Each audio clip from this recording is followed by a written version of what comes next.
Hello everyone, welcome to my channel Suma vlogs. ఈరోజు వచ్చేసి video ఏంటంటే మీకు ఆల్రెడీ ఈ మొక్కలు నేను మీకు చూపించానండి, చామంతి మొక్కలు. వీటికి ఒక చిన్న ఐడియాతో మేము వాటర్ ఎలా ఇస్తున్నామో మీకు చూపిస్తాను, ఓకేనా? ఇంకెందుకు లేట్, వీడియోలోకి వెళ్ళిపోదాం రండి. ఏంటంటే ఈ వైట్ పైప్స్ తీసుకున్నాం ఫస్ట్. ఇవి కూడా ఏంటంటే మనం యూజ్ చేసిన పైప్స్ కాదండి, మనము యూజ్ చేసే పైప్స్ మధ్యలో డ్యామేజ్ అయి ఉంటాయి కదా, మధ్యలో హోల్స్ పడి ఇట్లా మనకు యూజ్ చేయరాకుండా ఉంటాయి కదండి. ఫస్ట్ ఆ పైప్స్ తీసుకున్నాడు మా నాన్న. తీసుకున్న తర్వాత అక్కడ హోల్స్ లాగా మధ్యలో డ్యామేజ్ ఉన్న వాటికి కట్ చేసేసి, అంటే ఇక్కడ వాటర్ కరెక్ట్గా వెళ్ళడానికి ఇక్కడ హోల్స్ తీసుకొని ఇవి పెట్టారండి. మనకు అందని వాటికి ఇట్లా డ్రిప్స్ పైప్స్ ఉంటాయి కదండి, ఒక డ్రిప్ పైప్స్ పెట్టేసి ఇలా ఇస్తున్నారు. దీనివల్ల ఏంటంటే మనకు వాటర్ అనేది ఈజీగా వెళ్ళిపోతాయండి, అంటే కష్టం లేకుండా ఒక్కోసారి మనం పెట్టేస్తే టైం పడుతుంది. ఆల్మోస్ట్ అప్పుడే స్టార్ట్ చేశారండి. చూడండి, ఇక్కడ నుంచి అక్కడి వరకు వెళ్ళిపోయాయి వాటర్. ఒకసారి మేము ఆన్ చేసి ఉంచితే ఇంకొంచెం అయితే కంప్లీట్ అయిపోతుందండి. ఏంటంటే మధ్యలో వచ్చి చెక్ చేసుకొని ఆఫ్ చేసుకుంటే అయిపోతుంది. చూడండి, అవి కంప్లీట్ అయిపోయాయండి. ఇది కూడా కొద్దిగా అయితే అయిపోతుంది. చూడండి వాటర్ ఎంత బాగా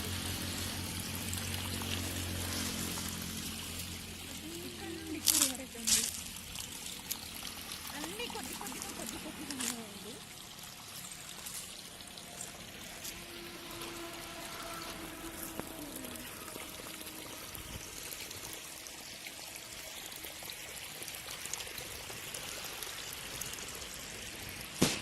ఏంటంటే మా నాన్న ఒక ఐడియాతో ఇలా చేశానండి. ఇలా ఇక్కడ నుంచి చూడండి, మీకు బాగా కనిపిస్తుంది. ఇక్కడ నుంచి అక్కడి వరకు మనకి ఇక్కడ డైరెక్ట్గా వచ్చే వాటికి డైరెక్ట్గా ఇలానే మనం డ్రిప్ పైప్స్ పెట్టకుండా డైరెక్ట్గా వెళ్ళిపోతాయండి. అలా రాని వాటికి మాత్రం డ్రిప్ పైప్స్ పెట్టుకొని అట్లా చేసుకోవచ్చు.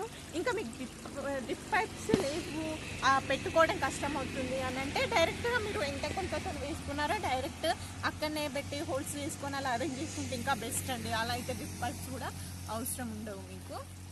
నేనైతే ఎప్పుడు మా చేనులోకి వచ్చినా కానీ ఇట్లా డ్రైగా ఉంటుంది కదండి, ఈ మట్టిని తీసుకొని ఇట్లా పెట్టి వాటర్లు కొంచెం తడిపి స్మెల్ చూస్తే మాత్రం అసలు అదిరిపోతుందండి. నాకైతే చాలా అంటే చాలా చాలా ఇష్టం. అసలు నేను ఈ స్మెల్ చూడడానికి నేను ఫస్ట్ టైం వాటర్ ఇచ్చేటప్పుడు కంపల్సరీ చేనులోకి వెళ్తానండి. సూపర్, వాటర్ ఎంత బాగా వెళ్తున్నాయో. అంటే ఇట్లాంటి టైంలో ఏంటంటే ఎంజాయింగ్ అనిపిస్తుంది అన్నమాట, వాటర్తో ఆడుకోవడం, మట్టి స్మెల్ చూడడం. అంటే ఇట్లా కొంచెం టైం పాస్ అవుతుంది అన్నమాట.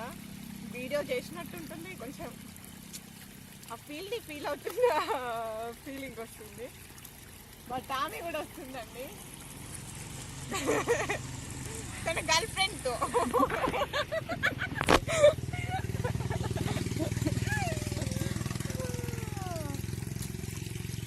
నాకైతే చాలా బాగా అనిపిస్తుందండి ఈ వెదర్ని, వాటర్ని ఎంజాయ్ చేస్తూ. ఈరోజైతే నాకైతే హ్యాపీగా గడిచిపోయింది అసలు. ఈరోజే మా నాన్న ఈ ఐడియాని ట్రై చేశారండి, వర్కౌట్ అయింది. మీకు కూడా ఇలాంటి మొక్కలకి వాటర్ ఇచ్చే వాళ్ళకి కంపల్సరీ ఇది యూజ్ అవుతుందండి. తప్పకుండా ట్రై చేయండి, మీకు నచ్చుతుందని అనుకుంటున్నాను. ఈ వీడియో కనుక మీకు నచ్చినట్టయితే లైక్ చేయండి, షేర్ చేయండి, సబ్స్క్రైబ్ చేయడం మాత్రం అస్సలు మర్చిపోవద్దు. అంటే బాయ్.